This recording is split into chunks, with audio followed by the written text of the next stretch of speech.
श्री गोपाळ कृष्ण भगवान की जय. लीला नंबर 169चा उर्वरित भाग. सर्वज्ञांनी विचारले, हे काय साधे हो, आज आम्हाला झोडी का दाखवली नाही? यावर म्हटले, जीजी ते झाले असे. आनोला लागले पिसे. तो कोपीन काढून डोक्याभोवती फिरवीत येत होता. त्याला पाहिले आणि मी घाबरली. हा मला झोंबेल म्हणून मी एका गवताच्या गंजीआड लपली. हा भिक्षा करून आला. मग मी भिक्षेला गेली. त्यामुळे उशीर झाला. मला भूक लागली. 2-4 घरांची भिक्षा केली. मग एका ब्राह्मणाकडे ताट मागितले. त्याने ताटात ताक पालेभाजी दिली. मी तेथे जेवण केले, तर ती उष्टी झोडी दाखवू नये म्हणून पलीकडे ठेवली आहे.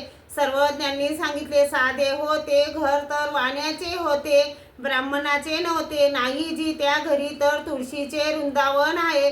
सर्वज्ञांनी सांगितले, वाण्याच्या घरीही वृंदावन असते का हो वानरेया? खरे आहे की नाही? भट्टोबासांनी सांगितले, हो हो, ते तर कटकाचे वाणी. आम्ही कटकाला जातो त्यावेळी त्यांच्याकडूनच बाजार घेतो.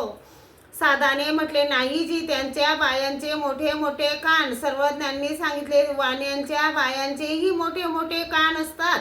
नाही जी, त्यांच्या बाया गौर वर्णाच्या, त्यांची मुले बाळे गौर वर्णाची. सर्वज्ञांनी सांगितले, वाण्याच्या बाया न मुले बाळे तेही गौर वर्णाची असतात. काय हो वानरे, खरे आहे की नाही? भट्टोबासांनी म्हटले, हो ना, खरंच ते तर ते खटकाचे वाणी. आणि साधा बिचारी गप्प राहिली. सर्वज्ञांनी सांगितले, साधे हो, समजा ते घर जर वाण्याचे असेल तर तुम्ही काय कराल?